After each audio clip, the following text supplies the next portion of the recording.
زمین مسلسل حرکت میں ہے تو ہمیں محسوس کیوں نہیں ہوتا؟ ہماری زمین ایک ایسی کشتی کی مانند ہے جو ہمیں کائنات کے دلچسپ سفر پر لے جاتی ہے۔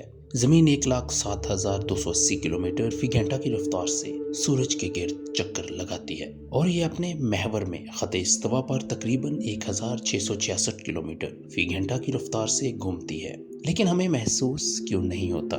آج چند وجوہات کو بیان کرنے کی کوشش کرتے ہیں۔ دیکھتے آنکھوں اور سنتے کانوں کو خوش آمدید۔ آپ میں سے جس نے ہوائی جہاز کا سفر کیا ہے وہ بہتر طریقے سے سمجھ سکتا ہے۔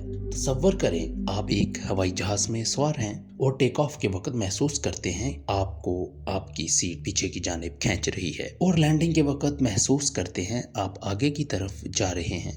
ایسا جمود کی وجہ سے ہے۔ نمبر 1، جمود مادہ کی وہ خصوصیت ہے جس کے باعث مادہ اپنی حالت میں تبدیلی کے خلاف مزاحمت کرتا ہے۔ یوں جمود کی وجہ سے ہم آرام کی پوزیشن میں ہوتے ہیں۔ جب ہوائی جہاز اوپر جا کر ایک رفتار سے چلتا ہے تو آپ کو احساس نہیں ہوتا کہ یہ حرکت کر رہا ہے، اور آپ آسانی کے ساتھ خود کو روک سکتے ہیں یا چل سکتے ہیں، اور ایسا ہی کچھ زمین کے ساتھ ہوتا ہے۔ ہم اپنے سیارے کے ساتھ گھومتے ہیں اور اسی لیے ہم کسی قسم کی حرکت محسوس نہیں کرتے۔ نمبر 2، کشش ثقل۔ کشش ثقل کی وجہ سے ہی ہم زمین کو گھومتا ہوا محسوس نہیں کرتے۔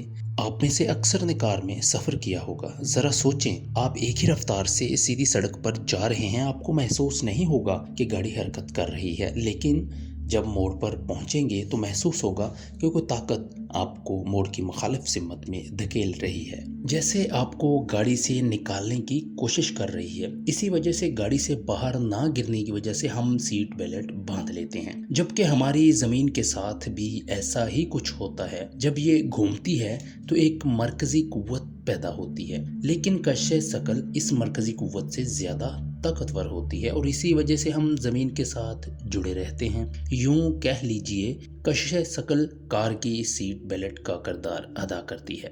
نمبر 3، نظریہ اضافیت۔ صدیوں تک انسان سمجھتا رہا کہ زمین کائنات کا مرکز ہے۔ اسی وجہ سے زمین حرکت نہیں کرتی، کیونکہ لوگ جب آسمان کو دیکھتے ہیں تو جو چیز حرکت کرتی ہے وہ ستارے تھے۔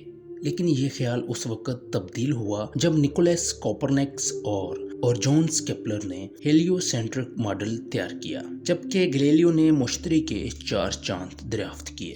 17ویں صدی میں سائنٹیفک ریولوشن کا آغاز ہو چکا تھا۔ دوستو، یہاں ان سائنسدانوں کے بارے میں کچھ بتانے کی کوشش کرتے ہیں جن کا ذکر آپ نے ابھی سنا ہے۔ نکولس کوپرنیکس ایک ریاضی دان اور ماہر فلکیات تھا۔ اس نے زمین اور سورج کے سائنٹیفک ریولوشن میں اہم کردار ادا کیا۔ یہ سائنسدان 19 فروری 1473 میں پولینڈ میں پیدا ہوا اور 24 مئی 1543 کو پولینڈ میں ہی وفات پائی۔ اس نے نظریہ پیش کیا کہ سیارے سورج کے گرد حرکت کرتے ہیں۔ زمین ایک سیارہ ہے جو ہر سال سورج کے گرد اپنے مدار میں گھومتی ہے۔ زمین دن میں ایک بار اپنے محور کے گرد گھومتی ہے۔ اس سسٹم کو سمجھنے کا جو ماڈل تیار کیا اس کا نام ہیلیو سینٹرک یا سن سینٹرڈ سسٹم تھا۔ اس میں ہیلیو کا لفظ یونانی ہے جس کا مطلب ہے سورج۔ یونیورس ماڈل میں اس نے کائنات کا مرکز زمین کی بجائے سورج کو قرار دیا۔ اس نظریے کے نتائج بعد میں آنے والے سائنسدانوں جیسا کہ گلیلیو، کیپلر، نیوٹن کے لیے بہت فائدہ مند ثابت ہوئے۔